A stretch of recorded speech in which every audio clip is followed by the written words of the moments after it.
Hey guys, welcome back to the One Up Weekly. It is Friday, February 5th, and today we're going to talk about iArcade. Yes, we've talked about iArcade before, and as a matter of fact, Justin and I, the first time we ever met, we not only met each other, Oh but we yeah, met the iArcade. we're And going back, huh? yeah, so we met at CES 2020. CS 2020, 2020. Yeah, right? it's weird. Yeah. So we met at CS 2020. Yeah, before like everyone knew what COVID was and all that, and it was an in-person conference, just like it always was. Yep. And that's where we first got introduced to iArcade. And yeah, they made a lot of claims and promises and sort of tried to differentiate themselves from the market. And so I thought it'd be fun Right. for Justin and I to talk about, because it's been a little while. They've shipped out. The Kickstarter's over. You can still buy it now, but we'll talk about that a little bit later. But it's starting to roll out, and we just thought we let it settle for a little while before Yeah. we talk about it. And we want to kind of talk about it from the start to now. Like, let's talk about our experience at CES all the way till unboxing and what we think about it. Yeah. I think it'll be a fun episode. We'd also like to hear what you guys think about it. Some people out there already have the is it iArcade or iArcade? I think it goes by both names, right? I've heard people say iArcade now. Mm-hmm. So like maybe they got like the other eye. They're like, ah, man, so hard to say I. Let's just drop one. Yeah. Maybe it was always supposed to be iArcade. Yeah. I think so. On the commercial, they have a Kickstarter video, and they went with iArcade there, and that's when we learned about it. So we want to talk about CES. That was kind of a stinky experience, right, Ralph? Yeah, I mean, so I will be fully. I am gonna. Justin and I talked to him before this week, and I said, let's just be completely transparent about our initial feelings, because they weren't good. Our initial feelings were really bad. When I walked up on this thing, I was like, I think I even looked at Justin. I was like, this can't be it. Like, this can't be the thing. I think we debated even doing a video. Like We did. We away. weren't going to record it. Yeah, we were going to literally walk away because number one, our representative wasn't there, and I think we didn't know that Zhang was Zhang, and he was just like in the back talking to another customer, which you can kind of see, or not customer, but whatever potential. I don't know. This video is really choppy on my end. This is I don't know the beta version of being Beta's able to failing play. on us. Failing on us. So we walked up to it. It looked like this Formica cabinet, weird Right. marble looking thing. And so it was hard at first, but it did take Zhang walking us through it to get us excited. Because at first when I walked up to it, I was like, I don't get it. What's going on here? But we had read the marketing slicks, and the marketing slicks were cool. Like, there's some things that suck about building your own arcade. Like, let's say you don't know anything and you're like, I'm going to build my own. Well, mapping the buttons can sometimes be a huge issue. Like, oh, this game doesn't play like that game, doesn't play like this game. The buttons aren't in the right place. So he's like, don't worry about that. This is before you even saw it on the website. It said, don't worry about that. We're going to map all the buttons for you. We're going to tell you where they're supposed to be. And we're going to try our best to replicate the placement of them where they would be in the arcade, so that that game feels as, so like there was some things that were kind of cool, but walking up to it, I wasn't excited at all. Like, not even a little bit. It makes me think, like, Ralph, remember Shark Tank? You ever watched that show, right? I still watch it, but Kim doesn't really love it. But Yeah, I still watch it. imagine if Jung presented at Shark Tank. I have a feeling they would say, "This is great. You're awesome, Jung. You're like the greatest salesman, but we need you at QVC. We need you to be the person that talks about it, that sells people on it. And I don't know if I'm willing to invest because we can't scale you." And it's as you were talking, it kind of made me think, like, I wonder if that's part of the product. Like, maybe iArcade is only half of the product. Excited. The other product is Jung. We didn't get excited. I remember this vividly. You and I didn't care. We were like going to turn our backs until we talked to him. You know what's funny is we never ended up talking to the marketing guy we were supposed to talk to. No, we never did. He's in our video. He's like, at the very end, he's like walking back and forth like he's going to talk to us, but he's debating whether or not. And I've never seen that guy since. Maybe he's an employee, or I don't know. Yeah. But I wonder how different things would have been if we would have talked to that guy. I think they would have been way different. Yeah. And maybe he's great at sales and everything, but Jung is just, he's Jung, and that's the But here's product. something that I think is interesting, and we're trust me, we're gonna get on track here. But Mm-hmm. Zhang post CES was always saying it's all about the experience, it's all about the experience, all about the experience. But sometimes an experience is hard to articulate unless you've actually experienced it. So like sometimes it's hard to say like, all right, it'd be like going on an awesome ride at Disney that just opened, Mm. and you're so pumped up, but you're trying so hard to tell someone why it's so cool, but you can't because they needed to be there. Like they had to, like you can be like, oh my gosh, Justin, there's this ride, and when there's this part where it shoots air at the back of your calf muscles and you actually feel it, it feels like someone's touching your leg, and you're like, yeah, dude, whatever. But so Zhang did sell us on the iArcade experience at CES because he was Right. he didn't have the 1.21 gigawatts shtick thing yet. He's like, you got to hear the audio though, like, Mm-hmm. and he's like, audio is such a big part of arcade gaming. Like, wait till you see this. And I remember he had it full blast. Do you remember you and I like jumped back a foot or something because we're like, we were what the scared. hell is And I going think on? other people were scared too. We're in They're the middle like- of CES and it's super crowded and loud, but it got everyone like, what is that? and he had like dead effect on, so he's like, people are like, oh my gosh, take cover, like Yeah. what's going on? So like he was good at selling the experience, but I don't know if post CES he just kept saying it's all about the experience, but I don't think he's like a person that connects with people very well in person. Mhm. Not that he hasn't outside, because I think his YouTube has gained traction and people love that. But like, I guess long story short, until we met him, we were like ready to walk out of the booth. Right. So, And that's, anyways, that was that's our first. interesting. While we're talking about Jung, that's what differentiates the company iArcade from any other company. iArcade is the only company that has Jung, and he is the YouTube celebrity behind the product. Like, he goes live every week. It's his show. It's his channel.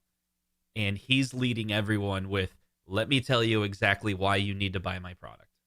And there's other YouTubers out there that do that for other products, and they do so just because it's YouTube, and that's what people do. But Jung does that because it's his business and it's his passion, and that definitely comes through. Yeah, and you know, at the time, we're kind of starting at CES time frame. At the time, there wasn't a lot to demo. He did have Dead Effect on there, and so that was a little weird. We started with Dead Effect, so I'm like, like first person. Oh no, actually, I take that back. They had two systems in the front at CES, the ones that we were running the footage from, and then they had the one in the back. So you can kind of see it in the video. There's like, well, we don't want to talk about him quite yet. We don't want to talk about that guy. He's got some other problems going. I don't know if he even works at iArcade anymore, but we'll talk about him later. We'll talk about him later. Yeah, it's trying to look at it. So what he's talking about is behind the iArcade is yet another iArcade. And yeah. That's what you're talking about, right? So we looked at these first, and one had a 17-inch monitor and one had a 19-inch monitor, and they hadn't decided which one they were going to go with yet. And he asked us when we finally did start talking to Zhang, like, which one do you like? And we're like, yeah, 19, of course. Like, it was a no-brainer because the bezel was white. Imagine a white bezel looks huge in your face. So it basically, when it's white, it shows you even more how visible it is. So yeah, we were all about the 19-inch, which was great. And then he's like, hey, let me take you in the back and show you the real deal, like what's going on. Yeah, he did take us back there, and I'll show you that. See, right there, when we went back there, where did I lose it? I'm mentioning this because I just saw King Kong's message. Come on. So anyway, if you look at the guy behind there, he's holding an arcade one-up basketball that we gave him. I handed him that and said, here, hold this while I play. And it was kind of messed up when you think about it in retrospect. Got it back from him. You're like, hey, bro, hold my basketball, my arcade 1-up basketball. It was in my hand. I was like, here, can you hold this real quick while I play? I wasn't even thinking. And then I don't have it. He stole it from me. Anyway. Yeah, he stole it. Yeah. So anyway, we start in the front.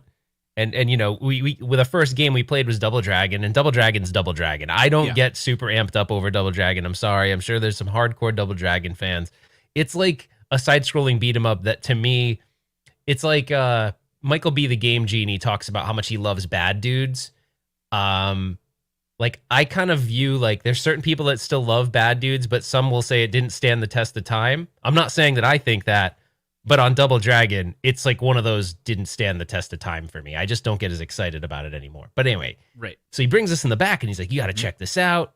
And he had Justin and I play Dead Effect, Right. and like I think he went away for a little while, but I was like, "Justin, this is weird. Like I'm oddly having fun playing a first person shooter on an arcade, even though this is kind of weird and I wouldn't like go seek this experience out. It's kind of neat." I remember that's when we started speculating where you're like, okay, this is like an Android game. You know, he calls it kind of modern. And so we got into the technical side where it's like, oh, he's got to wire in the joysticks. Is he got like a touchscreen simulator going on there? Or is he like, working with the developers to, feed in controls? How is this working? So we were kind of intrigued by the technical side of it, right? Yeah, and then he, then he's like, "Oh, check out this other game." He was really selling us more on the modern stuff than because I think he wanted to showcase like those modern games would have had better quality of sound. I think he really wanted us to see like how, hey, you can really right. feel the game because of the sound system so good. And he had us play a game that's really cool that I've played before on my channel, but it's Grim Valor is the name of the game. It's like a Castlevania-esque game, but I think they chose to go with a game called Oddmar or Oddmar. It's Oddmar. I think they chose to go with that one over Grim Valor. Right. But I had a good time with that. He's like, "Are you guys liking this?" And Justin tried it. I tried it. I'm like, "This is really cool." But we didn't really play anything that would have been nostalgic outside of Double Dragon, right? I mean, that was That's the right. only That's thing. all he had for demo. But then also, again, he was really pushing, what he called the modern games. And I think that got us excited because I think we both looked at him and said, oh, that's a differentiator, right? Like no one else is doing that. And then he started selling us, yeah, and I got to wire in all the controls to make that work. And we're like, oh, that's really cool. Like you're going to take the time to make sure that each game is playable, and its controls all mapped out. So we're like, okay, we like this. We like where you're going with this. And then Justin turned into a jerk and basically told him that it was wicked ugly. I mean, he really did. Like, it wasn't you weren't a jerk, but you I went into you were work really, mode, really. dude. No, I went You were into really. work mode. I worked with this company where we had these sessions where everyone would come in and someone would do a demo, and everyone would clap at the end, and then everybody clapped. Anyway, so everyone clapped at the end of these demos, and then the person would look and go, he's like, literally, I just showed you a piece of crap on purpose, and everyone clapped. Every single time I do these meetings, you always say it's amazing, and then one day he tricked us, and we all clapped and said it was amazing. He's like, yeah, that was a troll. He's like, I need real feedback. And so I remember that, and I'll never forget that. The design guy was like, I need real feedback. So we got a little harsh. He's like, be a little mean so that the truth will come out. And so we started doing that. You weren't a jerk, but it was really funny the thing that you said to him, because I remember it vividly. You looked at him really serious and said, "Did anybody in the United States look at this when you designed it?" Like, basically, it's what you said to him, and he's like, very mean. yeah, and he's like, mean for that to come out. He kind of stopped. Zhang is also, and we don't know him very well. Like, he hasn't been on the show. Like, we've had very limited interaction with him. But he was just like, he didn't. I don't remember exactly what he said. I know, but he what definitely said. kind of. He what said did he two say? things. I don't remember. He's a good CEO. He started with admitting the fact that it was designed in Korea, and that's where most of the testing was done. And then he flipped it to, I have had this. What's it? He went to like all those parties, and he started saying celebrities said it looked great, and I was like, I don't know. It doesn't look great, is what I told him. And fair enough. And let's be He did honest, change it, celebrities so. liking it has like no bearing on it at all, right? I mean, who cares if celebrities thought it was cool, right? I mean, what good does that give you? Like, unless the celebrities are hardcore gamers, you know what I mean? Like, what? I get that they liked it, and that's cool that he got that angle where like he could bring it to parties. It probably got some visibility that way too, which is cool. And who knows, maybe some of those people invested, but sure. Yeah. We missed some super chats early on. I think we should stop real quick and just get to them because we missed them. Yeah. So Michael G, which I think is an iArcade fan, says iArcade, nothing special. Speakers look good for sound. Step up from one up. Problem with iArcade is the games list. Game store is such a great idea. So I almost feel like we should acknowledge that comment and table it, because that's like our later on. We're gonna definitely talk about Yeah. the games list and the app store and stuff like that. It's a really good comment, Michael G. Though totally. Yeah. So Peter Griffin Electric Drums said, "Hi, my dudes, love you, dudes. Please, do you have any insider info about The Simpsons? I need The Simpsons." So he's like, I don't know what you're talking about with iArcade. I just need The Simpsons. Peter, thank you for the super chat. We absolutely do not have any insider info on that. No. And if we did, we would try. Although, Justin, real quick, I messaged John D. I said, when are you going to tell me what this stupid big deal is that you're saying for next week? February 11th. And he called me, and I missed his call. And then all he wrote back was, "I guess you don't want to know." Oh, So he did. I actually said, "Why are you being such a jerk right now?" And he's like, "No, I actually called him a dick. I said, you're kind of being a dick right now." Oh, LOL. Anyway, so we only There's a couple more super chats too we got to get to, but go ahead. one more. It was just a How to Bachelor said iiRcade. Yeah, and iiRcade. $10 super chat. Thanks, buddy. And I think that's thank you all so of them. much. Yeah, so iArcade, when we were there at CES, we kind of the summary of that visit was we went in with high hopes. We were immediately disappointed, but then Jung won us over, and we walked away being a little bit more optimistic. But at that moment, I don't think we were actually sold. We were sold on the potential. Because remember, it wasn't till the new design came out.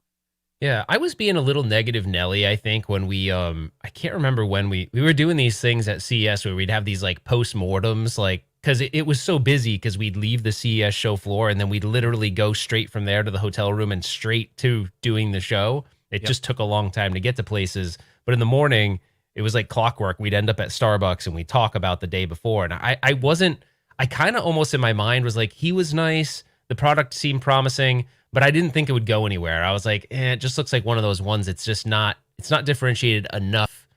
And there wasn't any unique artwork and all that stuff. And we'll get to that in a minute. But I remember not being very high on it. Outside of, he was a very nice, like, meeting him was great. And I felt like he was very informative about his product. Yeah, and I So that remember was cool. debating, like, when we met him, we thought we didn't know who he was. We're like, man, that guy's really cool. He knows his stuff. He's like, he's some engineer. Like, I thought he was tall an guy engineer. was the CES.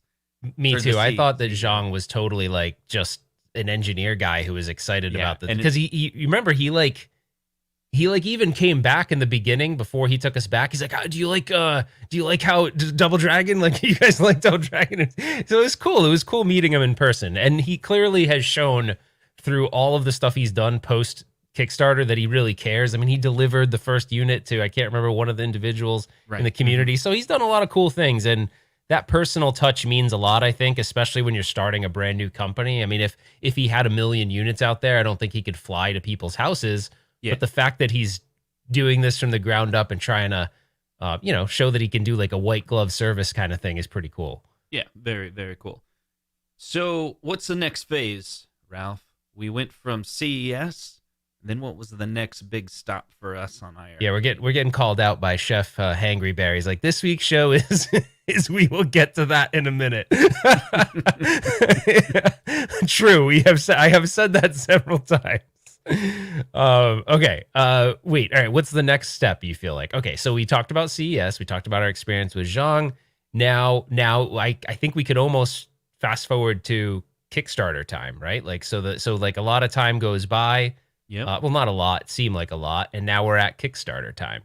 That's right. And so that's when they unveiled what the new, what it looked like, right? The Kickstarter project started to launch off, and early on, it was just the one cabinet design, right?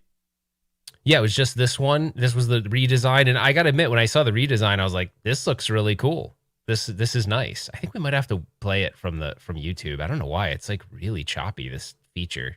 Yeah, there's a new feature we're trying to use. So here, this is basically what we saw on the Kickstarter. And what do you think? Did you know that they were going to do a Kickstarter? I think they kind of talked about it beforehand, but at CES there was no Kickstarter discussion. No, I don't even know that they were talking about. I think that he was being real general on availability dates and stuff like that. So yeah, there was none of that. I remember, do you remember the early pictures though they would show prior to this? There was like two guys and there was all these cabinets in the background and do you remember that? I think they were playing Street Fighter on it or something. Do you remember? It's really old. It sounds familiar. I swear they were, oh no, where was that video? It was like a video of guys playing Street Fighter on the iArcade, which would be really freaking awesome if you could actually play Street Fighter on it. That'd be awesome. We'll get to there. We'll get there too, but we'll get there. We'll get there. We will get there. But yeah, so the Kickstarter was kind of interesting, and I thought the Kickstarter prices were actually pretty fair for the most part. Like they weren't crazy. You're right.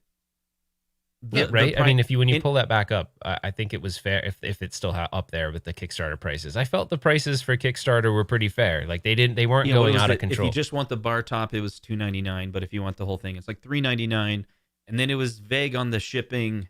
It ended up being about $50 to $100 on the shipping, but then they did also around that time.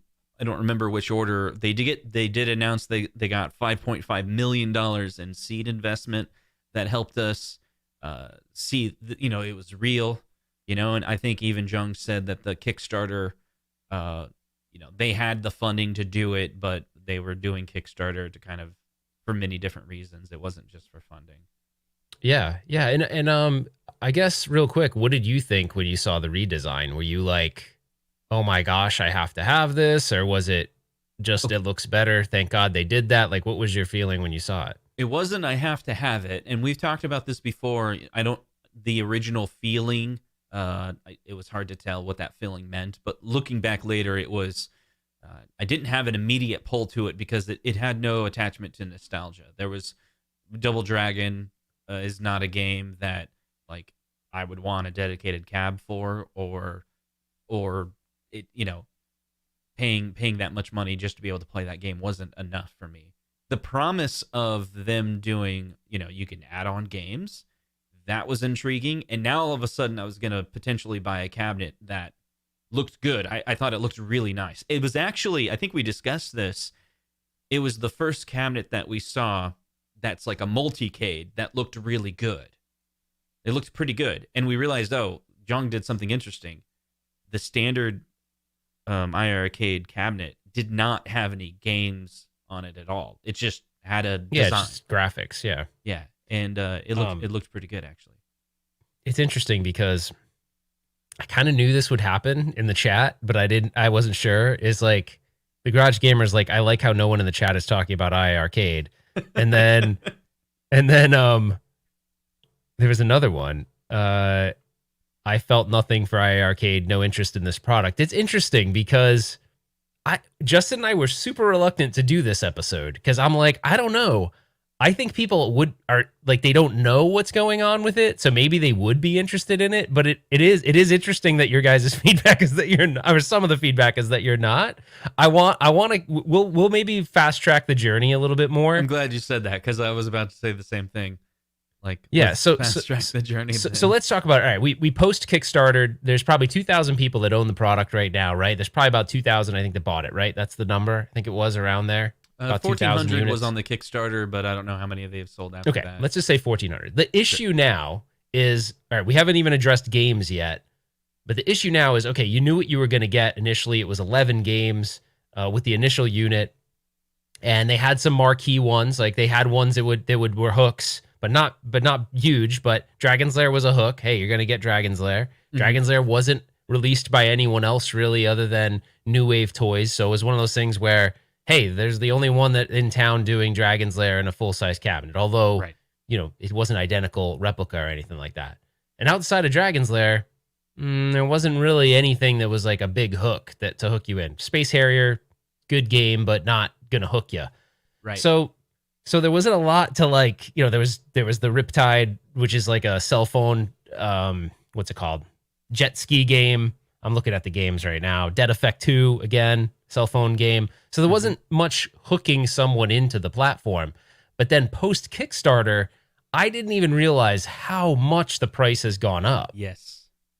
And it becomes if you weren't interested in it before, this is just our honest feedback, is it's going to be really hard to gain your interest now just from a price entry point perspective. That's right. And this is tough because we've had these units for a while, and more recently, both Ralph and I have been thinking about every content that we create. It's probably sometimes we just make a video because we want to make the video, and it's just all there is. But then sometimes when you're saying yes to a review or no to a review or deciding whether you want to cover it, you start thinking of the impact of that one. And it's like, well, is it a good time to talk about it? And this one was weird. It was like, hey, they're not available at the price we got them. Like, we both paid for our units and we bought it at the Kickstarter price. And now we're basically showing it to people, potentially getting it to a broader reach of people. They're going to have to pay this price. And then now I'm asking myself, is it worth this price? Yep. And in my mind, guys, I know this isn't right. In my mind, I automatically discount bar tops. I feel like people do not want bar tops because think about it. You're going to buy this with the stand. I just feel like, I bet if you did a poll, 99% of their orders are with the stand. And why I say that is that with a bar top, you need something to put it on. Like if you don't have a bar, like an actual bar in your house, and most people, the only bar they have in their house is usually in their kitchen. Right. So like their wives aren't going to be like, cool, bro, put the arcade up on the kitchen counter. Right. So like unless you actually have a bar, then you don't have anything to put a bar top arcade on. And then if you're gonna build something, like you know what I mean? So like, yeah. And so if to you me, do almost have a bar, you're the one in the unique scenario, and now you're not marketing to the masses. You're marketing it to very niche scenarios. Yep. And I have a friend who's sold arcades for a lot of years, and he tells me the hardest things to sell. He will not make them anymore. He doesn't carry them anymore. Is bar tops. So every iArcade I usually see in pictures, it has a stand. Like most people, I'm sure there's probably a couple, but I would imagine the majority buys it with the stand. So when I look at that price list you had up there, when I'm thinking about, do I want to do this video review, I'm struggling because I could probably sell this to someone at the Kickstarter price with the games. I have a really hard time selling it to them at $800 with 11 games. That's a tough sell. Now you can go, hey, you have a ton of value in the store, but when I'm looking at the Kickstarter price in the store, it's easier for my mind to make that decision of, okay, I can go with that. I'll pay $400 for my Kickstarter and I can buy some a la carte games. But at $800 price point, that's a lot. Like then I start thinking about it's going to be hard for them to compete because, you know, not that I'm making this a them versus at games, but you look at the at games price. I don't even know anymore what the ALU is. Is it $600? I think yeah. Yeah, so you're talking $600 for a full size arcade ALU, no stand needed because it's part of the unit. Right. And you're getting 350 or 300 now. 300 games. Now you may not like all 300, but imagine how much money you'd have to spend on the store to get your iArcade up to 300 games. It would be like hundreds and hundreds of dollars. So that's on top of the 800. So this isn't really, I'm not trying to diss them. I'm just trying to get people, like, this has been my reluctancy to cover it because I'm like, I don't know how this fits. Right. And at 800. What if they had killer titles at the store though? Would that be something? Then it'd be super easy for me to get up. Yeah. If you threw in some Midway games, some Capcom games, some Konami games, whatever, just a couple of those, it'd be really easy to sell because you'd have a flagship game that people could rally behind. I think that's the tough part. But is the appealing to the modern gamer going to hook enough people? Like, let's say they can't do that, right? Let's just say there's no way they can get Midway, there's no way they can get Capcom, there's no way they can get Konami. Mm-hmm. Can the unit survive on games like Riptide Renegade and like the newer cell phone rendition games? Can it? Like, does that drive it or no? I'd say know. No. It depends. Like, what is success to iArcade, right? Is success like, oh, he's just a small little shop, they're a small little company, and all they got to do is get 2,000 into the market, and the average person buys 10 games, and that's it. And then they'll just move on to their next product. Is that success? Then they'll probably get it. But if success is, no, we got to move like 30, 50,000 of these, they're going to have to do something great. Now, I want to talk something positive because we've kind of been a little bit negative about. And I'm not, and I iArcade. don't. I want people to know, like, I bought the thing, so it's not like I'm not anti. I'm just saying, like, this is the reason why I've been so like, I don't like. Someone messaged me the other day on one of my videos. When are you going to do iArcade review? I'm like, I don't know that I'm ready to do one yet. I'm like waiting. I'm waiting for the right time. Right, because maybe all of a sudden they've got some games out there. Now there's some excitement. You can get excited. People can get excited. But when we called each other when I got the unit, when you got the unit, we discussed it. You were assembling, I was assembling. And one thing that's for sure, but I don't know if this is a bullet point, right? I've seen people in the chat say, but this blank blah blah blah is what makes it so good. I'm like, that's totally true, but I don't know if that's a bullet point. Like, are you going to buy it you because mean, the is that build point a quality is selling really point? good? Like, the wood's good, but you're also going to pay $7.99 for really awesome wood. The build quality is really good. And yeah, the build quality is really good. The audio is really good. It's got good bones, but it needs it's like the person that's going in to buy a house and they look at it and they're like, everyone else can't get past the fact that that like it's decorated a certain way, right? Like they're like, this is what you're missing, Ralph. See, why it's like buying a new console and doing a review on the console. You got to do it's a console, so you got to do reviews on the games. Well, all right. Yeah. Well, then iArcade's dead. Then I'm sorry, Mike. Like there's no excitement in any of that. Good luck to you, Mike. If you're gonna do the iArcade, I'm gonna play this game and play this game. You could sell it maybe because Mike does some really I can call you Mike, right? Mike does some really cool video game reviews. Like, I watch those from your channel and they're awesome. But I'm really excited about your here's this vintage Nintendo game that you probably never played that's actually really cool. Can you take that same format and do it to games that I missed in 2010 because they were on the Android store on a tablet that I didn't play? So I have a comment to that. I think so. Here's the thing: there are a ton of arcade games that were like lesser known titles that are cool, like they're fun. But the problem is, like, where I think you get mainstream success is if you walked into any arcade. If you guys remember, right? You had, I don't know, every arcade was slightly different, but the way that the guy that owned our arcade designed it is he had this like premium floor space, and in the front of that premium floor space, he put all of the titles he knew.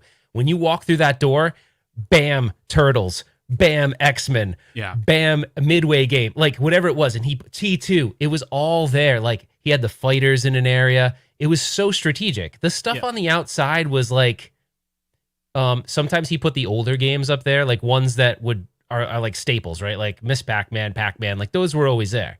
But then they had like some B-list titles they'd put like toward the back, and eventually those would just come off the floor completely or be converted into something else. Are you going where I think you're going on this? No, I'm just saying, like, I think it's really hard to sell it based on indie titles. I'm not saying I don't think those are awesome, because I do. I think they're really fun. But it's not. I don't know how to say this outside of other people. So in that arcade, where was Double Dragon? I don't remember, because Double Dragon. What year did Double Dragon come out? Like 85? Are you the CEO? You won't answer. No, Double Dragon would have been toward the back of the arcade when I was in it, but that's probably because. What about Dragon's Lair? Dragon's Lair was still. I don't know how, but Dragon's Lair was still pretty much like toward the front of the arcade in our arcade. But they charged. Would the arcade owner have bought Riptide Renegade? Well, in 1985, he probably would have thought it was the coolest freaking thing ever. So yeah, he probably would have put it on. Fine, whatever. No, I guess I don't. I hate this because I feel like people are going to take what I'm saying as negative. It's not negative. It's just, this is my true feelings on it. I'm concerned about the longevity of the console. That's what it is. It's not a. I really like the guy. I want the guy to succeed. I'm just worried. Let's flip it then. What does Jung need to do, in our opinion, to succeed? What would be your recommendations, Ralph? Even Tim, thank you, Tim. He said you're being beyond nice for something you're not fans of. I don't even know that I'd say I'm not a fan of it. I'm just, I'm trying to help I'm trying to become a fan of it. How about that? So I am not a fan of it. You're right. All right, never mind.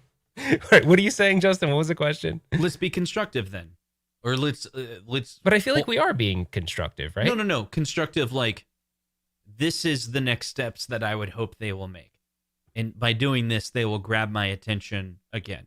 Yeah, everyone's already got it in the chat. They're already on the same page. It's Conti's like iArcade needs some big titles to get people's attentions. I think Kev Gret had in there and said Jong needs to get bigger titles. That's what it Okay. is. I think you have to grow the brand in the store via some bigger hooks, and then you can't rely on the B and C titles to lift up the platform, but you could get someone in on like a Street Fighter, and then they're like, hey, I've never played like, even though Shadow Dancer is a bad example. Let's just say let's see. I've never played this is not that. Hold on, I'm trying to find like the 64th Street, a detective story. That's not super mainstream, but it's also not super niche like niche either. But someone might go, "Hey, that's a really cool. I used to love like Streets of Rage. I used to love Final Fight, but that's kind of cool. I didn't know about that game." But you're not going to sell the platform with 64th Street, a detective story, as your like flagship. You know what I'm saying? But you get some hooks and then they'll discover the games. Right? Do you agree? Like you don't lead with the B and C titles. I see what you mean. Because you can't completely like, say that the games that are on the store are games that are not fun. There's probably tons of games on there that you haven't discovered that if you play them you'll enjoy. And maybe that's what Michael B is talking about. Like Michael B could do that. He could be like, here's a game you never played that's a lot of fun, and let me show you how fun it is.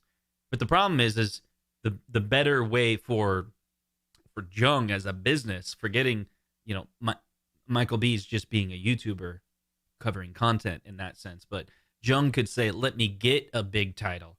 I'll hook you in and then introduce you to other games. And then that could work.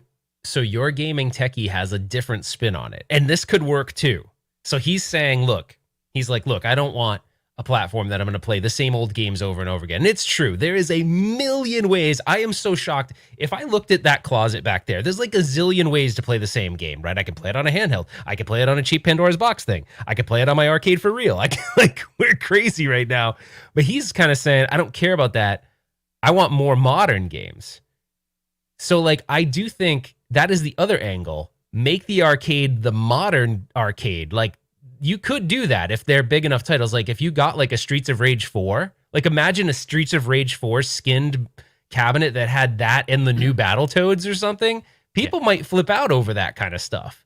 And then you can weave the other stuff in. So you could go that direction. It's going to be harder though, because you're not pulling on nostalgia with that. Yeah, so that's the thing about iArcade that is one of the reasons why they have so much potential out of all of the cabinets, is because if you look at from the technical spec point of view, iArcade has the best spec, hands down, right? In my opinion, the best monitor, if I was to pick any monitor on the market, I'd probably go with the 19-inch that they did, because it's the largest, closest to original resolution. So if I did want to play Double Dragon, I want it to look, I don't necessarily want bezels, but I would want a larger screen, sure. So you kind of go through the checklist, and would I want the wood to be, like Arcade 1-Ups would, or would I want the wood to be more like iArcade? I'd want the wood to be like iArcade. The premium product aspect of it. The topic of whether or not it should be a bar top or whatever is like, that doesn't matter. You bought it with a stool and you put it on there, we're done, right? Yeah. So there is tons of potential there. And then you look at it, the choice of hardware that Jung decided to put on the iArcade shows where he wanted to invest in higher hardware, not to play the retro games, but to play the more modern games, be able to be capable of it. And it's all there. This conversation may be changing my opinion a bit, because Brad says it too. He said, while playing medium popularity games with excellent hardware is okay, what iArcade really needs to do is get more modern arcade games that are amazing. So I think you could go that way. Like, I'm starting to think there's two ends of this. If they do that, Legends Ultimate, their hardware can't do it, because iArcade's hardware is better. They Yeah, may be well, able to do they it because can't they're do it going to without stream cloud it. streaming it. Yeah, Yeah, and then they it could won't do be a great streaming. experience. Yeah, exactly. But they could. This is kind of cool. Like, but I do think I don't know the one world I feel like we entered into that I almost like sometimes I'm like, oh my gosh, I wish we didn't even know this much about it. Is like Justin and I have been on several calls with John D where he's explaining to us the licensing process. It's a freaking nightmare. But if Zhang can pull off like, because think about it, some of these modern games they don't live on anything other than a console. And if the company's like, yeah, hey, all right, we'll license it to you, whatever. It's just another place we could potentially make money. Maybe that would work. You don't read these Don't anymore? read it. Don't read it. Thanks for the super chat, Stringer. I don't know. So maybe Brad and Kevgret and Dreamcast Kyle even says like MK11. Like, yeah, dude, if you get a game like MK11, but then show that you can play some retro stuff too, you kind of might appeal to more people. I mean, it's true. So there. I guess the good thing is there's a couple avenues he could take. Star Wars Yeah, well- trilogy. I don't know if they could get the license, but like that's a good question. Could the hardware of the iArcade actually run the Star Wars trilogy? I don't know. Oh, the other angle, by the way, that he needs to double down on. He technically has this Wi-Fi enabled console, and I can't remember the name of the game. I played it before iArcade came out because I was curious. I think it's Bomber. What's it called? Not Bomber, man. What the hell is it called? What's that game called that they have that you can play online? It's their only online enabled game outside of like the leaderboard for Dragon's Lair. What the hell's that name called? You know what I'm talking about? It's like the game Bomb Squad. So Bomb Squad's super fun and it's online, but I think Bomb Squad's online because the cabinet happens to have Wi-Fi and that game was already an online capable game. So I think they're just leveraging existing technologies. But to me, if Zhang starts weaving in leaderboards, more online, like tournament type stuff, like that's also an angle he could take because we haven't seen a lot of that. Like Legends Ultimate is doing it.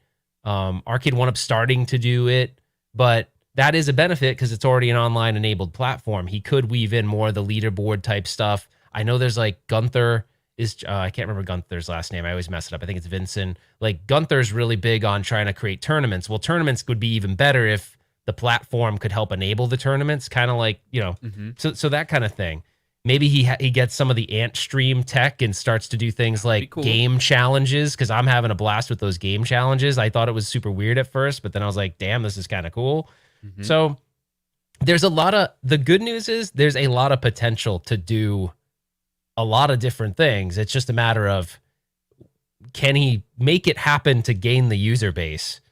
And the other thing is, if people are buying these, he's definitely making good, like he's got an annuity with the store, because the store is going to keep bringing in revenue if people are, buying the games up. So I know he's not going to maybe disclose all the numbers on that, but if that adoption rate's good on the store, why am I doing this so much? The adoption rate, you know what I'm saying? That could be cool. Yeah, I think it has potential, and that's where we're at. That's where I'm at. It has potential. I'm really hope that because John could tweak a couple little things, and then it could be great. Oh wow, again, Natalie's going full negative. Wow, Natalie's being so brutal. Let me ask you this question. I don't know the answer. I'm just kind of baked it up in my head here. Where was Legends Ultimate when they first came out? You think about like when they started and day one, and then pretty quickly afterwards they were at a different place. If they follow on that same path, right? iArcade comes out, and then later, they move up. They enhance technologies because they can do firmware updates over the air.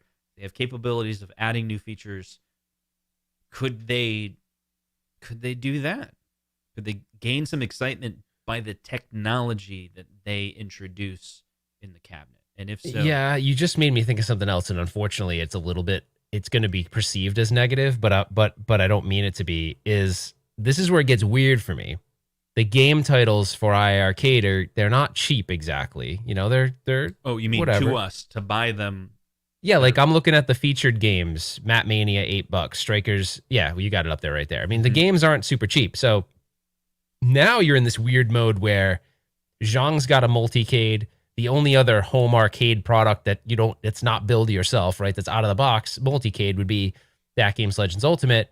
Now they've got this $20 a month ArcadeNet subscription, which, by the way, I am a subscriber of ArcadeNet. I give them $20 a month, and they're adding games. They've added several games, and they keep adding games. Yeah, I just got an email. They're like, "Hey, here's another set of 4 games that." So, and their games aren't super amazing either, but they got some Neo Geo titles in there. They have the Metal Slugs. They have some good. They're starting to actually build that up. Now, there's some issues with ArcadeNet, the button mappings, which should be really easy for them to fix. There's really weird things where, like, in Metal Slug, I got to use my pinky and stretch it out to launch my grenades. So there's some weird stuff with it. But I'm curious, like, when you start comparing those two services, all of a sudden the $20 a month doesn't sound so bad. Now you don't have a pick of the litter like you're going to with iArcade. You're kind of you're at the mercy of what they're going to add, but you have to think of that too if you're really looking at a multicade, right? And why are we wearing the same shirts? So to compete, that's an interesting thing. Plaid one up. Yeah. Does iArcade? This is what you get when we have a podcast on a Friday after work. We're like, this is what we look like in our meetings, right? Hey, we're like, hey, let's unbutton here. Anyway, can you unbutton, Ralph? Or are you wearing an undershirt? Or are you?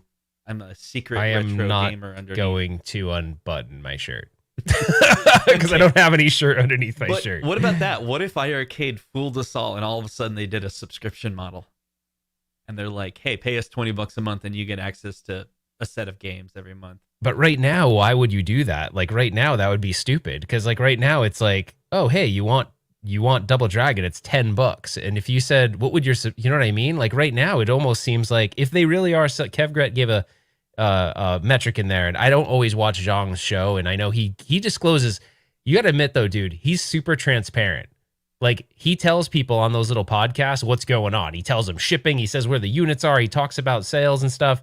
So the fact that he's saying 7 games per platform, I mean, let's do the math on that. Let's say he's got 1,500 units. Here, you're going to have to do the math because I'm not so smart.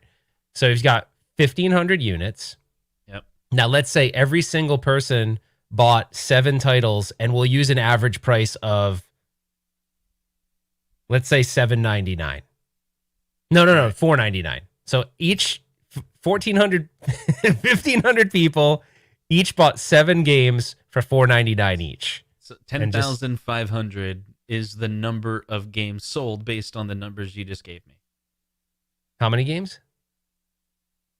If you said 1,500 people times 7 games, that's 10,500 games sold. Yeah, now multiply that by $4.99, even though that's low.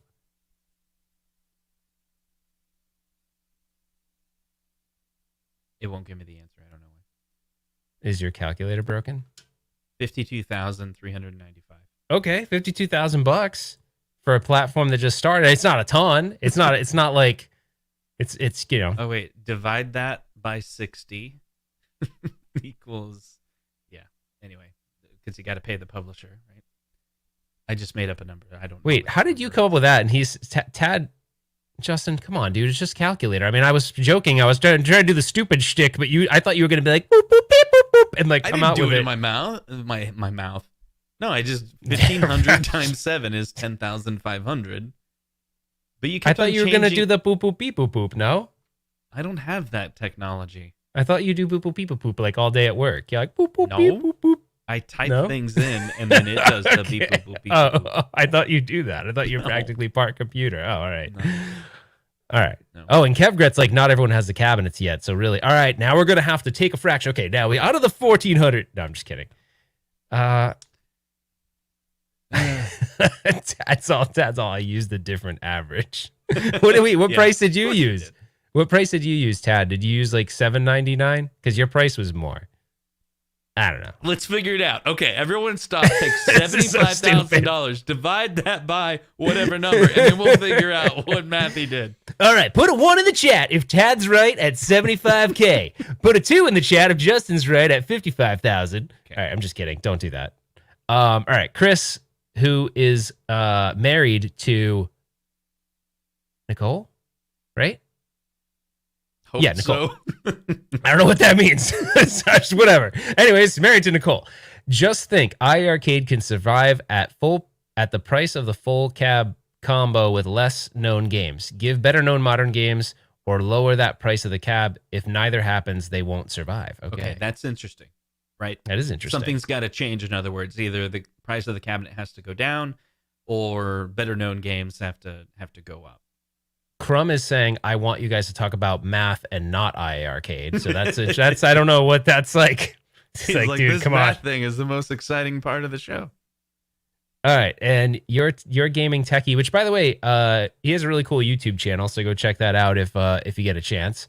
I have a bunch of arcade one-ups and a full, I think he means MAME machine, full MAME machine in an iArcade next week, and I think he's getting an iArcade next week, and I'm excited about what they're doing so far.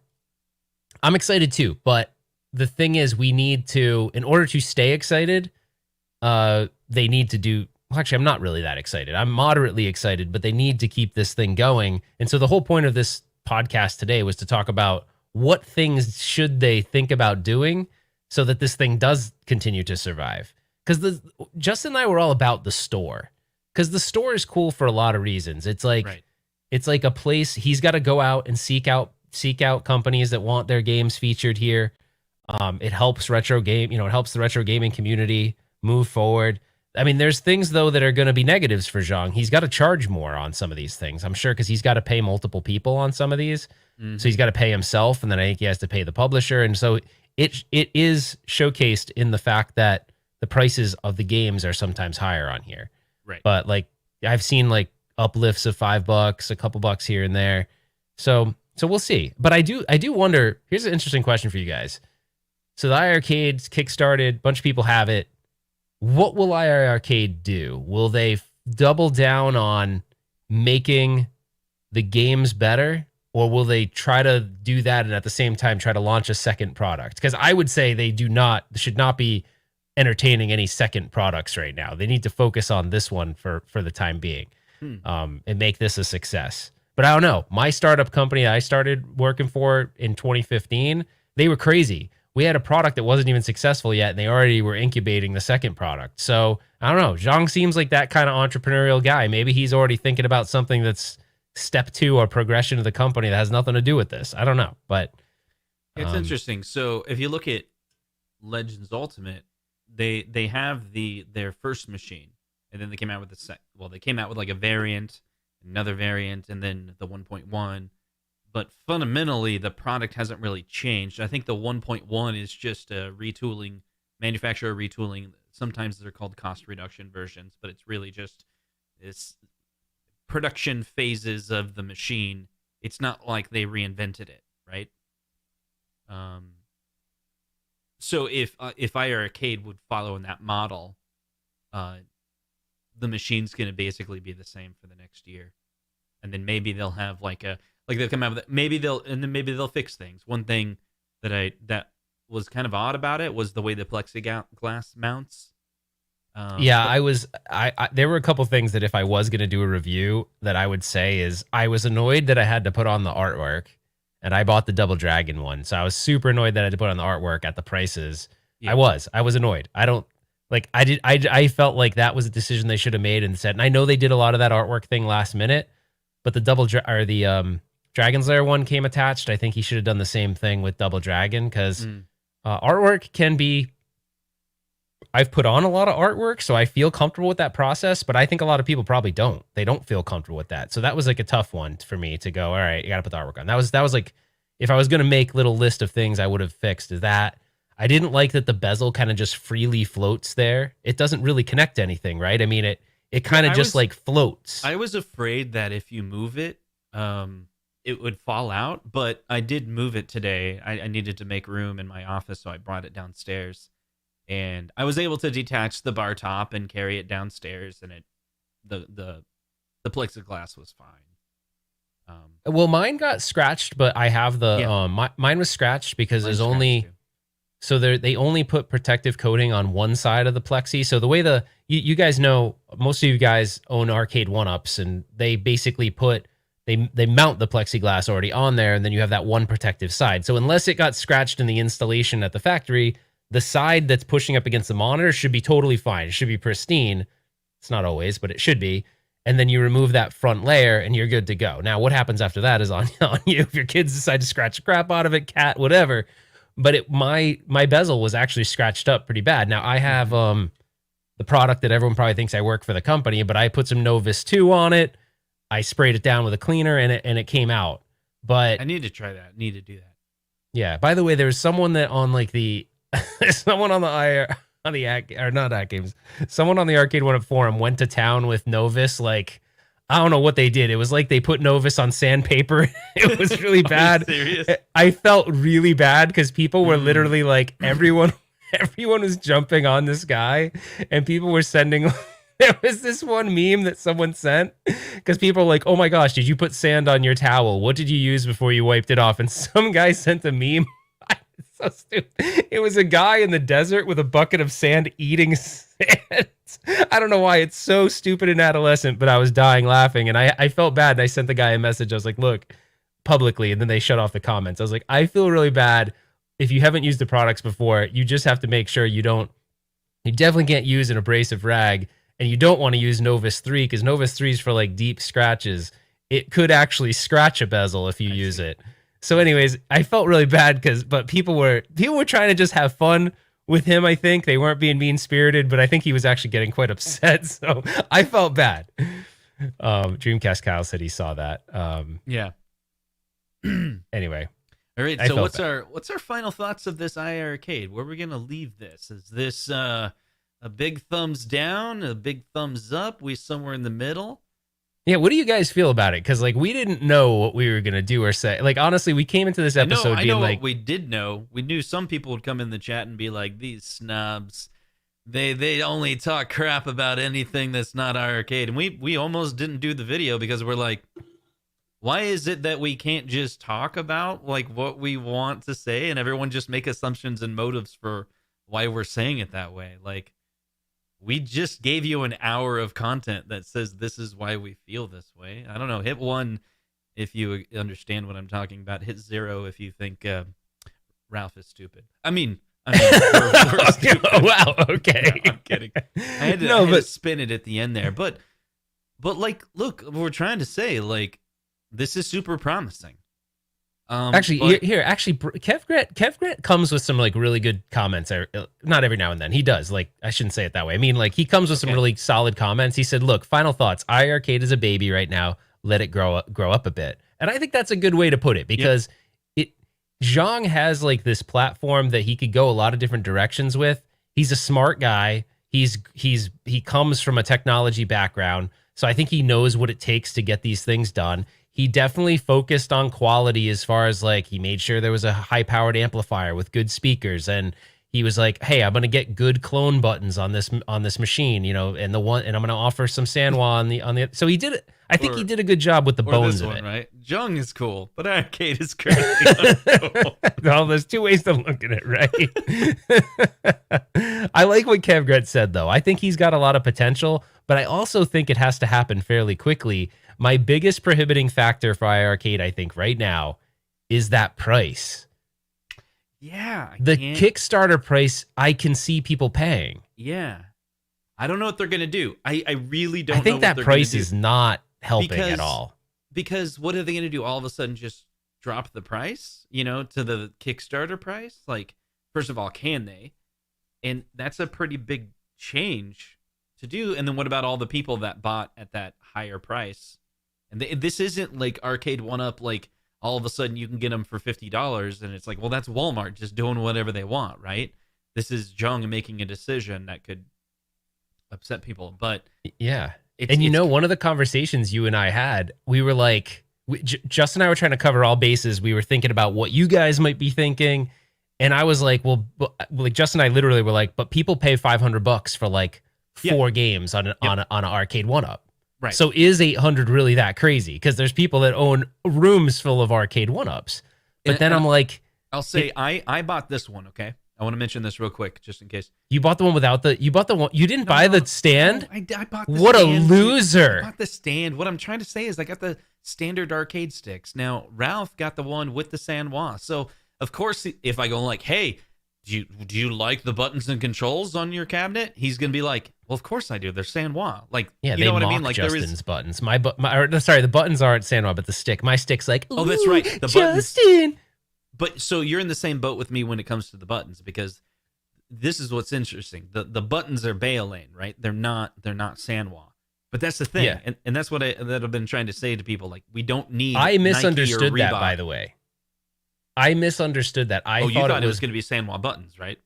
because I don't read, Mhm. admittedly. So No, I was like, I think I overlooked that as well. I literally thought it was Sanwa sticks and buttons. It was like, bam. But then there is something I'll tell you guys. We don't have it in front of us. If you have the control panel when you're putting it together, there's a sticker, which I don't really know why Zhang did this. I don't think he had to do this, but maybe he just didn't. Maybe he felt like it was it was necessary. There's a sticker on the control panel that if you open the control panel, you void your warranty. Now, I kind of get why he did it because there's a circuit board in there, so maybe he didn't want people mucking with it and breaking it. But that I did, of course, I took it off the first thing to see what the buttons were. Button that's like click here so you can add whatever games you want, and you're like, that's why you put the sticker there. Yeah, there was a big USB port that says insert high-low stick here. No, I'm just kidding. We're just joking. We're just joking. But I want to say, like the actual Sanwa clone Baolane buttons, they're pretty good, right? Wait, the Baolane ones aren't bad, and they used like higher end, like That's what I'm talking about. Higher end Baolane buttons are really good. You use those buttons, and I don't know how much more expensive they are, but they're not the brand name. So the iArcade bar top that I got has the Baolane joystick. Pretty sure it's Baolane. I'll have to avoid the warranty to find out. And it feels good. It feels like the Legends Ultimate. Because I think it is. I think it's very similar. I don't know. Is it?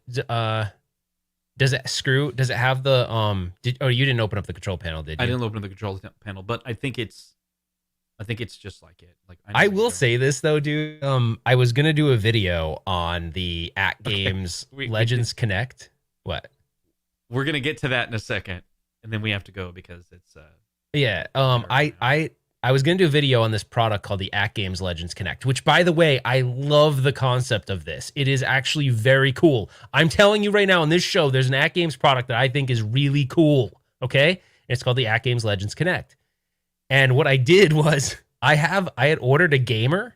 I like the stick on that Baolane stick they put on the ALU and the Mini Gamer Pro and all those products. It's actually good. Yeah, and it's one where you're like, if a unit came with that, you're probably not going to swap it out. I actually like it. I like it. It's a ball top, but I like it. And you could fix that if you want. But I really genuinely like it. So I took apart to build my Legends Connect. I took apart my Gamer Mini because I'm like, I'm never going to use this thing. And then I actually put the stick in my project for my. Nice. I have a video. I'll do it eventually, but So one thing that we forgot to talk about with iArcade, it's the other suggestion. They need to make the menu system better. Like, like the functionality. My daughter played the iArcade. She goes, "Oh, I like the way things are laid out, but I hate the color scheme."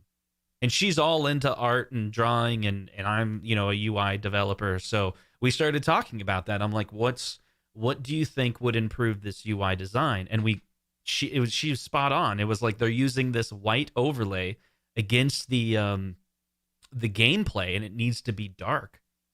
It's like all ghosty looking. So it's just a common design pattern out there, is where, think about it, you go to Netflix or whatever, you go to Disney Plus, you go to the movie detail page, and you'll see the background artwork, and then you'll have this black transparent, 7% opacity over it, and then text on top of that. It's kind of what we've turned to in the last 5 years or so in UI design, where it's like kind of this dark transparency, and you have text on that has opposite contrast. And they're kind of doing it a different way, in the opposite way. And so I actually think they could just remove the thing I struggle with is the gaudy orange thing, like the circle. Yeah. Like you could probably just tab it at the top and just have the game categories and make it super basic. And I think that would be like, if you were just going to do the minimal to kind of clean it up, you could totally just do that and it'd be fine. The functional layout of where everything is it's fine. It's just the theme. And then maybe what you're saying, it kind of has that circle design, and then it kind of rotates. That could be flat. That could just be flat. If they want to keep it rotate, that's fine. Then just swap out that logo. And it And you want also to know doesn't something that would fit be with badass? And it want to know something that would be badass that would give you, it would literally add zero value outside of it would be cool, is his boot screen. All right, if he can make his boot screen high res, because it has like the lightning bolts and stuff, Yeah. make his boot screen high res and jack those speakers up to like 10 when it boots up and be like have some cool like iArcade, like something cool. Like, you know how the What's weird, arcade a lot one of those up, boot screens are just MP4 files, and so I'm wondering why. I don't know why, but the quality of his thing, Quality's it's almost not there. like it's like someone encoded it in like 240p. It just doesn't look Yeah. good, but it's cool. If he could make that high res and kind of have the same impact that, because I don't know about you, but there is something kind of cool about when the arcade one up boots up when it Yeah. does the like. I still love that. I think it's Yeah. neat. He needs that. Zhang needs some like put the 1.21 gigawatts to work. When I turn it on, I literally like fly off the like. It's just yeah. Anyways, That'd be cool. Whatever. That'd be cool. All right. Well, thank you so much for hanging out with us tonight. That was a fun time, Ralph. We got to talk about the iArcade, man, right? And you told me at 1 hour I have to call the exit, right? That's what we're doing, the exit time? Yeah, I'm trying to figure out what he's talking about. Smart and kick. I say random stuff on that show, Crumb. I don't even know what I said, but as long as if you thought it was funny, that's awesome. Oh, you're ending it? What time is it? We've had a show for 1 hour and 5 minutes. You said we have to end it tight. I guess not. See, I'm doing this to prove that if the show goes on, it's because of Ralph, not me. He wants to go on for a little bit longer. Oh, it is 6:11. Let me... Ralph moved the slots? See, that's What? Huh? What? Let me ask you a question, Ralph. Do you have the old chats for the super chats? The old chats? Yeah, the old super chats. Because there was something that Michael G said that we were going to get back to. I want to make sure we got back to it. Oh, iArcade, nothing special. Speakers look good. Step up from Arcade 1-Up. Problem with iArcade is the games list. A game store is such a great idea. Yep. Game store is a great idea. It pulled us in. No one's doing it the way they did it with a la carte. I'm still on the fence of whether or not subscription is the way to go. A la carte's the way to go. But having a store to be able to download games later definitely increases the longevity of your product. The speakers on their system are fantastic. I kind of keep mine quiet. I keep most of my games quiet, but the idea that you could do it loud is really cool. The controls that they come with, without the Sanwa, are great. You do not need to swap them out. The build quality, the wood, all of that, the packaging, all of that was great. I remember calling Ralph going, this is the first time I might actually do a review where I'm like gush over how the packaging is great, but I never did. Well, I agree with all of what you just said. I think the screen was a good decision, right? Going night that was cool. Like we need to see more of those larger screens. I think that was a good decision. Mm-hmm. Yeah, I mean, I think in summary, he's at this like interesting crossroads because his biggest competitor that's selling a product similar to his idea concept, although there's differences, but they've sort of just settled in on this ArcadeNet subscription. He's kind of like going after publishers to add more games. It's early enough that if he wanted to course correct or change it, he could. Like if he decided, look, I want to go more subscription, he could do that. Or if he wants to lower the price of the games, so he's got this like he's in a good spot. I think he's in a good spot. He just needs to like.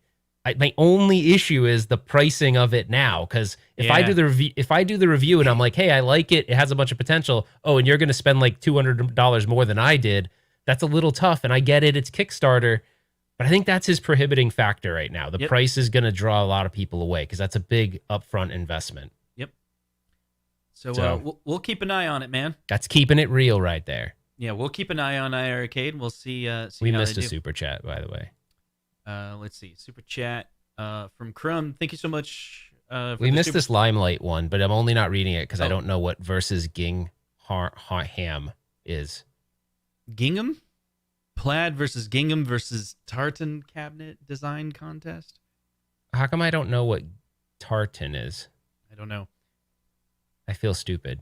Yeah, I feel stupid too. Maybe he designed his chat to make us feel stupid. That was worth every penny. Because I feel dumb now. Yeah, worth every penny. I think Is that it? We said enough, Ralph? Wait, there's one more. There's one more super chat. Oh, it says, and I think you probably should do it because this is a request on you, Justin. You shredding tonight on YouTube? So I had no plans of doing any major shredding, on YouTube tonight, but I could do. It's up to Ralph what we do.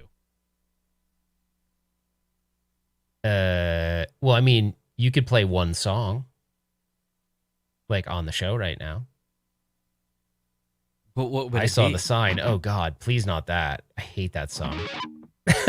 Please not that. If that's what he's talking about. I think he's joking. My family would definitely not want you to play that song. Tartan is like Scottish kilt patterns. Oh, see, I wouldn't have known that. That's good. How about this? We'll play one song as we go. Natalie wants to talk about slot machines bad. She's like just screaming slot machines in the background like a ton of times, but I don't know. Could we do a whole episode on slot machines? I'm not sure. Well, we could, because by the time that we do our next show, I'll probably have 100 slot machines by now. So when's our next one? It's Ralph the says 11th, it's okay right? to play one song. Hey, I'm not trying to be bossy. It's just that I have to go. I really had to go 11 minutes ago or 10 minutes ago, but I'll just start the intro of this, but you just end it. Let's not play through the whole thing, but we won't get a copyright strike on it. Why? What are you playing? It's an original, so we can't get a copyright strike on an original. Do we care about copyright strikes? I do. Do you? You don't care about anything anymore, so. All right.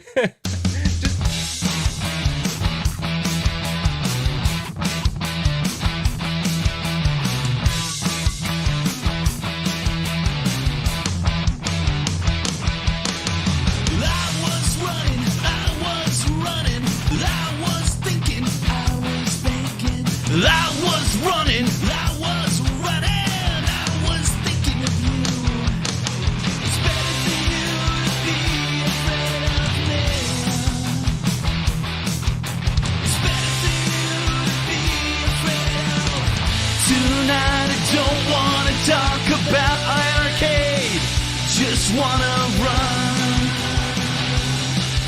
away from here. Say it.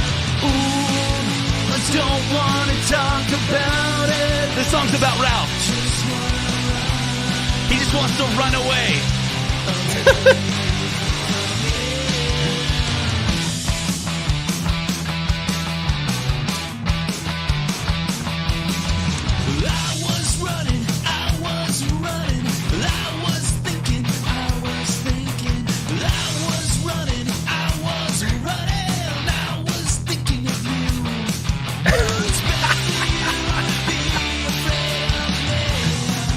Say it. It's better for you to be afraid of. Tonight I don't want to talk about Ralph. Just want to run. I say it. Away from Ralph. Ooh, I don't want to talk about it. Just want to run.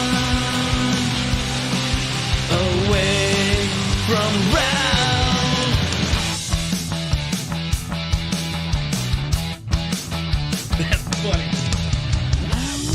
David Grohl wants his song back. That's pretty good.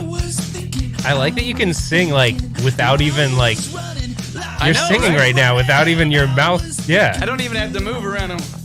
It's better for you to be Say it. afraid of me. It's better for you to be afraid of. I don't know why we're doing this. All right, great job, Justin. You're getting some fire emojis. Does Justin have a Ralph PS shirt? Ooh, I don't want to talk about Ralph. Just want to run. Oh, plaid shirt. Gotcha. Milli Vanilli.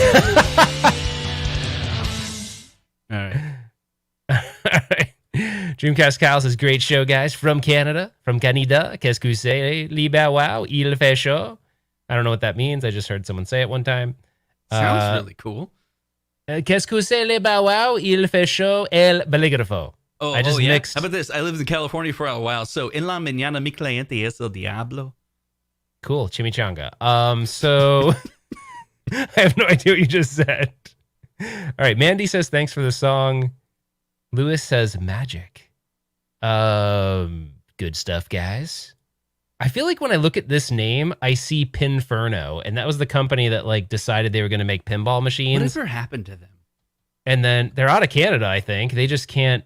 They can't import them here. Yeah, I think if you're in Canada, they're probably pretty cool. But they were a small company, and they didn't want to send them to the. They didn't want to send them to. Blame Canada. Actually, it looks like their order now. Oh wow! Holy crap! Their premium is $3,600. Ouch! Yowzers! So if you're in Saskatchewan, Alberta, or Manitoba,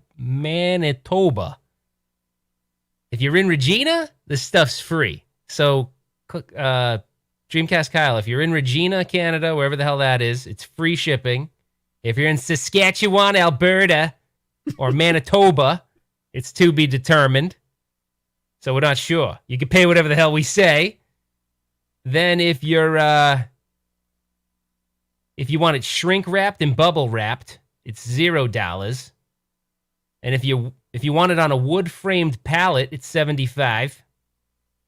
If you want additional insurance on that puppy, it's $70. If you want premium insurance, it's $120. But residents of Regina, Saskatchewan get it free. You know what I mean? Plaid Weekly out. All right, we'll see you guys on the next one. You hose teasers? He sounds like Glenn. Glenn Retro Show? No, Glenn's accent isn't that. I don't think Glenn's accent's that thick, is it? Maybe. Glenn doesn't sound super New Yorker. He should, because he's actually, I think he's in New Jersey or something, right? How much for Newfoundland, Canada? Is that where you are, Michael B? It doesn't even say it. They're like, residents of Newfoundland, click this button and it's to be determined. I don't know why people in Canada are super Italian, by the way. Maybe it's like a mob-run company. Pinferno. You don't buy my pinball, you'll end up in the inferno. You know what I mean? Yeah. Yeah.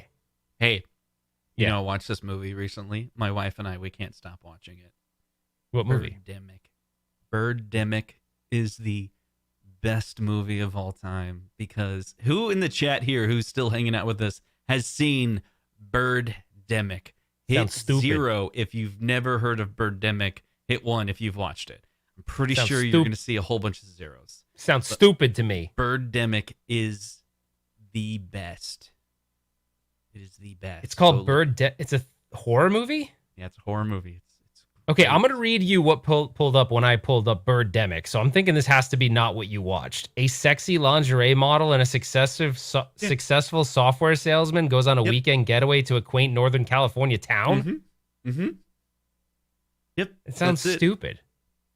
It's an amazing movie. Yeah, there's a reason why this channel doesn't do movies anymore, because of the Bill and Ted's debacle, and now he's recommending Birdemic. He sells soul pounds. It says 22% of people like this movie. It is a hidden gem. Yeah, King Kong's gonna go watch it tonight, trust, and he's gonna tweet at me going, "Dude, that was amazing." I would not trust. Your recommendations here. It's good, dude. You don't even know yet. Hollywood Polo's like, yeah, I'm gonna zip my own mouth shut, or he's telling me to zip mine shut. I'm not really sure. He could be. See, some cult classics. See, what? I'm telling you, it's 10 years old. Can something be a classic that's 10 years old? We've probably watched it 4 times this month. It says the worst movie ever made. It is the worst movie ever made, and it's amazing. It's amazing because it is the worst movie ever. It is but sometimes good. I don't know. Does it have anybody in it that's like famous or anything? Nope. Oh. Huh. Well, it sounds like you had a couple people that have watched it. Yeah, it's here. I'll. It's far from stupid, Lewis said. Okay. Yeah, hold on a second. Oh, Brad just confirmed that Birdemic, the game, is coming to the iArcade software store. That's pretty cool. The online that is store. really That's cool. I wonder what the game's going to be like. It's probably a side-scrolling Here, I'll play. platformer. I'll play I a would think. trailer real quick. Okay. You jump on lingerie models or something as that wasn't cool. This is so not. Now, where's that shop that sells instructions on how to walk like a human? And I felt that I was more of a sales and marketing type. Whoa, enough with the sexy talk. You had me at marketing type. What does it take to win your business today? Basic speaking skills? Uh-oh. Folks, you don't need to dance. This is just how we get people to leave when we're closing up. Dance require the sound effect of a bomber. Careful, they might deploy the Wilhelm scream next.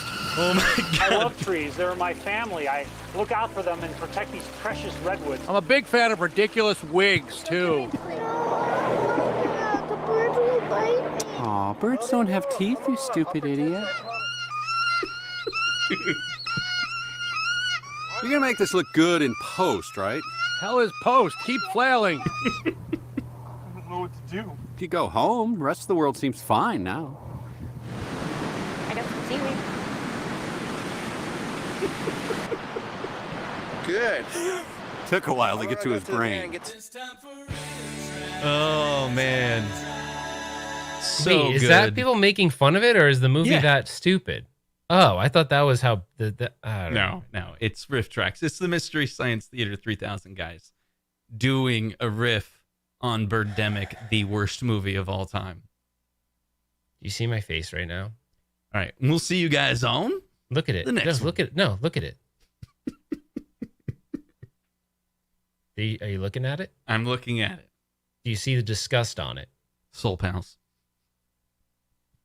Do you see how disgusted I look? Soul Pals. Soul Pals.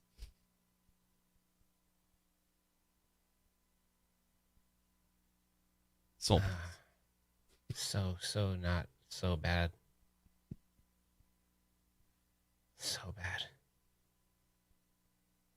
This is what Ralph thinks about One Up Weekly right now. He's sad.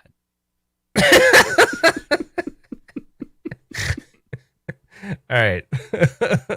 We're 22 minutes over because of you, Ralph. All right, I gotta go. See you guys on the next one. See you on